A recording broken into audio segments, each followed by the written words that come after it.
Bonjour et bienvenue dans ce podcast de développement de soi. Embarqué dans un voyage intérieur et introspectif. Je vous invite à allumer la lumière de votre conscience pour observer vos phénomènes intérieurs, les reconnaître, les connaître, car ils régissent aussi bien souvent vos perceptions du monde extérieur. Grâce à ce travail de conscience lumineuse, passer de l'introspection à l'action, de la connaissance de soi à la réalisation de soi, en plein alignement avec qui vous êtes vraiment. Je m'appelle Romain, formateur et coach aux multiples passions et expertises, et avec mes outils variés, tels que le coaching, la programmation neurolinguistique, la sophrologie, la méditation, l'hypnose, l'equi-coaching, le reiki ou encore le bilan de compétences, je vous accompagne de manière personnalisée, sur mesure, dans votre développement personnel ou professionnel. Pour cheminer vers vos objectifs, révéler vos ressources et dépasser vos obstacles. En tant qu'ancien cavalier professionnel de saut d'obstacles, croyez-moi, ça me connaît. Retrouvez tout ce que je propose sur romainbamaison.fr. Très bonne écoute. J'ajoute un petit segment avant que vous écoutiez le podcast. C'est un podcast qui a été enregistré un petit peu à l'improviste. C'est vraiment une conversation entre Anne-Lise et moi. Ça s'est passé sur un tournage d'un film. Donc il y a du vent, il y a des bruits, il y a des frottements. On entend moins bien la voix que d'habitude, notamment celle d'Anne-Lise, mon interviewée. Donc voilà, soyez indulgents, bienveillants. J'espère que voilà, ça vous agacera pas trop, que ça sera quand même un podcast agréable pour vous. Et c'est presque l'occasion de faire un exercice de non-jugement, de laisser venir à travers soi ces bruits, ces imperfections, sans les juger, sans poser d'étiquette. Voilà, il y a encore des avantages partout décidément. Voilà, allez, très bonne écoute. Bonjour et bienvenue dans ce tout nouveau podcast avec une invitée de marque qui est Anne-Lise. En fait, Anne-Lise, elle est maîtresse d'école, c'est ça qu'on dit ? Ouais, professeur des écoles. Professeure des écoles et aussi comédienne en plus. Et on est en train de tourner un film. Et du coup, dans ce film, c'est ma princesse. Donc on passe beaucoup de temps ensemble et on a parlé l'autre jour de la tristesse. Et c'était hyper intéressant. Du coup, je me suis dit, waouh, il faut vraiment qu'on fasse un podcast là-dessus. Et voilà, tout simplement parce qu'on s'est emballé sur la tristesse, qui est un sujet hyper intéressant parce que on l'éprouve tous. C'est une émotion, on va le voir, qui est humaine, qui est normale et qui est même complètement nécessaire à notre équilibre mental, psychique, appelez-la comme vous voulez. Donc il faut aussi parfois déculpabiliser cette tristesse, l'accepter, l'accueillir et en même temps s'en détacher. Bref, on va voir tout ça aujourd'hui avec Anne-Lise. Bonjour Anne-Lise. Bonjour. Alors Anne-Lise, c'est quoi toi ton expérience avec la tristesse ? Moi, je crois que ma grosse expérience avec la tristesse, ça a été pendant le Covid en fait. Où en septembre, je suis arrivée dans une nouvelle ville, une nouvelle vie, avec un tout nouveau départ et beaucoup de solitude. Et le contexte sanitaire a fait que la solitude, elle était extrême. Et j'ai senti un grand vide en moi et une grosse tristesse. Et il y a eu plein d'étapes en fait dans le fait d'accepter et de comprendre que j'avais le droit d'être triste. Et au départ, ça a été super dur de dire j'ai le droit d'être triste. Et aujourd'hui, je comprends que la tristesse, elle est hyper bénéfique. Pourquoi ? Au tout début, en fait, je me suis sentie très très seule, comme je l'ai dit. Et puis après, il y a eu plein de questions autour sur est-ce que j'ai le droit d'être triste ? Et pourquoi j'aurais pas le droit d'être triste ? Et en fait, j'ai l'impression qu'il y a une pression sur la société parce qu'à chaque fois que je parlais avec des gens, et jusqu'à la Toussaint particulièrement, je disais pendant le deuxième confinement, je suis très triste et je me sens très seule. Et les gens, ils te répondent tout le temps oui, mais ça va aller, ou c'est pas grave, ou ils ont du mal à recevoir la tristesse en face. Et du coup, moi, j'avais honte de dire que ça allait pas. Oui, c'est vrai qu'on on peut être un peu mal à l'aise avec la tristesse, et généralement les personnes, parce que elles sont mal à l'aise avec la leur, eh bien elles ont tendance à occulter aussi celle des autres, parce que finalement tout ce dont on prend conscience avec l'autre n'est que le reflet d'une part de nous, et la tristesse, ça n'échappe pas à la règle. Donc si on nous renvoie ça, effectivement, parfois, si on n'est pas vraiment à l'aise avec ça, on a tendance à être peut-être moins à l'écoute, moins empathique, et à passer moins de temps là-dessus. Et il y a aussi, effectivement, bien sûr, oui, le Covid, ça a été une révélation de notre intériorité pour beaucoup de monde. Et puis, il y a aussi notre génération qui est bercée par les réseaux sociaux, les retouches, le culte de la beauté, même si on tombe dans autre chose avec l'acceptance de tous les corps, etc. Mais parfois, c'est tellement poussé que ça tombe dans l'inverse, où il faudrait absolument se montrer moche de temps en temps parce que non, en fait, on a le droit de tout. Et la tristesse, c'est vrai que c'est le cas aussi, on a le droit d'être triste. Et ce qui pose problème, à mon avis, c'est qu'on a tendance, et ça je le dis souvent, à s'identifier à l'émotion. Quand la tristesse nous traverse, on a tendance à penser qu'on est la tristesse, qu'on se résume à l'émotion du moment, alors qu'en fait, non, la tristesse nous traverse, mais on est la même personne que juste avant ou juste après. On n'est pas notre émotion. Et quand c'est le bonheur, c'est génial de s'identifier au bonheur, de s'identifier à ce qui fait notre bonheur, à la réussite qui est liée ou à la rencontre qui est liée au bonheur. Mais quand c'est la tristesse, on se rend compte que ça peut poser problème de s'identifier à l'émotion. Puis même nous, en fait, quand il y a quelqu'un qui est triste en face, je me suis questionnée comment est-ce que moi j'accueille la tristesse aussi. Qu'est-ce que tu vas dire à quelqu'un qui est triste en face? Et généralement, c'est les mêmes phrases. C'est ça va aller, ça va le faire. Souris, vois le positif. Mais des fois, il n'y a pas forcément de positif. Et moi, j'étais dans une période où il y avait très peu de positif. Je voyais le positif, mais j'étais triste tout en voyant le positif. Mais ce n'était pas un état constant. Je sentais qu'au fond de moi, c'était la tristesse qui prédominait tout le temps.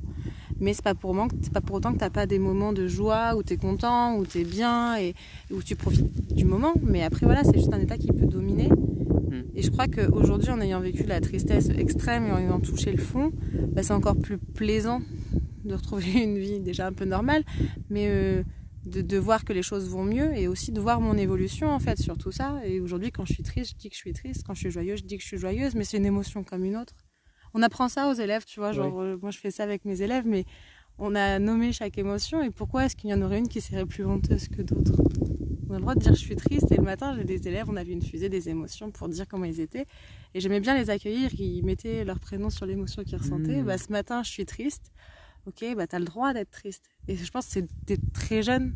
Il y a un truc au niveau de la société quand même là-dessus où on nous donne pas forcément le droit d'être triste parce qu'on nous dit vas-y, faut positiver alors qu'on a le droit d'être triste. Oui, il faut être au top tout le temps. Ouais, c'est ça. Mais j'ai l'impression que, avec l'élévation des consciences qui est quand même assez commune, on est beaucoup à se mettre dans un mouvement d'élévation, de spiritualité ou de psychologie ou de bien-être, on peut appeler ça comme on veut. J'ai l'impression et j'ai le bon espoir que ça bouge et qu'on autorise les nouvelles générations et du coup les générations futures à être alignées, authentiques, vulnérables. Et c'est fort d'être vulnérable en fait, c'est pas... Et justement, c'est pas parce que t'es triste que t'es faible, tu vois. C'est ça que j'ai compris. Au début, le deuxième confinement, je me suis sentie hyper faible. Je me suis dit, mais non, je suis triste. Donc si je suis si triste, c'est que je suis faible et que j'arrive pas à remonter la pente. Mais non. Justement, le fait d'avoir accepté ma tristesse et d'avoir pu dire à tout le monde, non, mais je suis triste, mais vous inquiétez pas, ça va passer. Mais actuellement, je suis triste. Il faut pas me dire de positiver parce que ça marchera pas. Mais c'est pas pour autant que j'étais faible. Justement, montrer que tu es vulnérable en face de quelqu'un, c'est aussi une certaine force. Parce que tu sais que tu montres la vulnérabilité, mais la personne ne pourra pas forcément te détruire ou te faire du mal, parce que tu as conscience toi-même de tes émotions. Et c'est une force de prendre conscience de ça. Mais c'est compliqué, tu as tout un cheminement qui prend des mois, voire des années. Parce qu'on ne nous dit pas ça quand on est jeune aussi. Oula, non, enfin pas tout le monde. Et c'est vrai qu'il y a une croyance limitante qui est de dire que si t'es triste, si t'es bad mood, si t'as un peu moins d'énergie, si t'es mélancolique, etc., t'es faible. Ou il y a même une croyance limitante qui est complètement à jeter à la poubelle, que si t'es gentil, t'es faible. Ouais. Alors que être gentil, c'est une incroyable force, c'est un don de soi. Ça veut dire que t'en as assez pour toi, pour en donner aux autres. T'es assez rempli, assez plein. Voilà, magnifique. C'est rigolo que tu parles de ça parce que, en fait, ça me fait penser à une période de ma vie où j'avais dit à quelqu'un qu'il était trop gentil. Mais je pense qu'on est plein à faire ça et à dire à des gens qui sont trop gentils. Mais en fait, non, je pense pas que ce soit les gens qui soient trop gentils. C'est nous en face qui n'arrivons pas à accepter la gentillesse. Ça, c'est un autre débat, hein, tu vois. Mais il y a plein de choses qu'on prend comme ça pour des faiblesses, alors que non, ça n'en est pas. Et même le mot faiblesse, moi, me pose un peu problème. Du moment où, en fait, tu arrives à tirer le positif de certains traits de caractère et que tu arrives à avancer, c'est pas une faiblesse. Oui, on a tous des faiblesses, si on veut penser comme ça, mais c'est parce qu'en fait, comparé aux autres, nos points forts ne sont pas les mêmes, et c'est-à-dire que nous, on va combler nos faiblesses avec nos incroyables points forts, nos talents, nos capacités, et l'autre qui a des capacités différentes va combler ses propres faiblesses avec ses talents. Et on a l'impression que lui n'a pas de faiblesse parce qu'il n'a pas les mêmes que nous, et par cet effet miroir qu'est l'autre, on ne reconnaît pas les faiblesses en lui, parce qu'elles sont différentes des nôtres. Alors qu'en fait, il est aussi faible que nous et aussi fort que nous, sauf que simplement, il ne travaille pas sur les mêmes points. Et, donc, c'est intéressant ça aussi de voir qu'on a tendance à idéaliser les autres. Et c'est très lié à la tristesse. On a tendance à penser, quand on est triste, qu'on est le seul au monde à vivre ça, que les autres, tout va bien, c'est magnifique, c'est facile. Alors que pas du tout, on a tous une intériorité. Et puis tout à l'heure, tu parlais effectivement de l'entourage qui peut dire ça va aller, ça va passer, etc. C'est aussi ce vieux schéma de pensée d'entrer en résistance contre l'émotion. Il y a le fait de s'identifier à l'émotion, mais il y a aussi le fait d'entrer en résistance. Et c'est la résistance qui crée la souffrance, parce que si on est... Et alors là, évidemment, c'est très facile à dire, mais si on va vers l'acceptation, lorsqu'on accepte une émotion, eh bien, elle passe en nous et elle part beaucoup plus vite que si on la retient par la résistance. Et c'est vrai que quand l'entourage dit ça va aller, ça va passer, c'est peut-être Alors déjà, il y a de l'amour, donc ça c'est magnifique, il faut aussi le voir, c'est qu'il y a de l'amour, de la beauté, de l'intention, de l'attention. Mais c'est aussi des personnes qui sont habituées à résister à certaines émotions. Et du coup, ils conseillent ce qu'ils connaissent, mais il est possible que ça dure beaucoup moins longtemps quand on accepte, quoi. Puis du moment où moi j'ai compris comment l'accepter, oui, tu te rends compte que pour ton entourage, c'est difficile pour eux de te voir triste, mais c'est en fait beaucoup moins dramatique pour toi-même que pour ton entourage.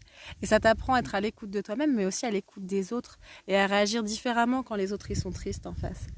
Ouais. Aujourd'hui, je sais que maintenant, je réagis plus de la même façon quand on me dit que, quand on me dit je suis dans un bad mood ou je suis pas bien, je vais être ok, t'as le droit, on peut en parler si tu veux, on libère le truc, mais je suis plus dans oh non mais ça va aller ou ce genre de choses, parce que je pense qu'on le fait tous, mais je suis pas sûre que ça soit les bons mots. Mais apprendre à être à l'écoute de soi, c'est apprendre à être à l'écoute des autres aussi, et c'est vachement important, je trouve. En fait, c'est comme pour tout en développement personnel, j'aime pas poser d'étiquette là-dessus, mais dans le développement de soi, en fait, quand on se connaît soi, on connaît mieux l'autre. Quand on se comprend soi, on comprend mieux l'autre. C'est comme si tu te regardais du haut, en fait. Voilà, tu prends de la hauteur et tu t'observes, mais avec bienveillance. Et c'est vrai que quand tu es capable de le faire avec toi, tu es capable aussi de le faire avec les autres. Donc, oui. Ça, c'est hyper intéressant. C'est encore un autre... C'est une prolongation sur tout ce qui est sur la tristesse, quoi. Mais c'est intéressant. C'est hyper intéressant. Il y a autre chose que je voulais ajouter, mais je sais plus. Pourtant, c'était hyper intéressant, mais je suis sûr que... On a regardé la définition de la tristesse juste avant. Que je le placerai dans un autre podcast. Okay. Oui, la tristesse, c'est ce qu'il nous disait quand on a regardé effectivement la définition de la tristesse avant le podcast. C'était que c'était de la mélancolie. C'est ça, hein? Ouais, c'était un état de chagrin. Un état de chagrin et de mélancolie. Et en fait, ça veut dire quoi quand on ressent ça? Ça veut juste dire qu'on est en vie. qu'on fonctionne, qu'on est en train d'expérimenter la vie, l'abondance, la réalité. Et si on ressent des choses, c'est qu'on est pleinement vivant, qu'on est dans l'action et qu'on est en train de se réaliser, qu'on est sur le chemin en fait. Donc ça c'est magnifique. Et voilà ce que je voulais ajouter. Quand tu disais tout à l'heure que tu te rendais compte quand tu étais triste que les personnes autour de toi étaient tristes de te voir triste et que parfois c'était plus dur pour elles que pour toi. Bien en fait ça peut être un exercice de gratitude que de reconnaître les belles choses qui sont là quand on est dans des émotions moins sympas. Et quand on est triste, ça peut être un bon exercice de gratitude que de reconnaître l'amour autour de soi, que de reconnaître les choses abondantes dont on dispose, que de reconnaître qu'on a le droit d'avoir des mouchoirs pour pleurer, qu'on a un lit pour se recroqueviller, que de reconnaître qu'on a un entourage, etc.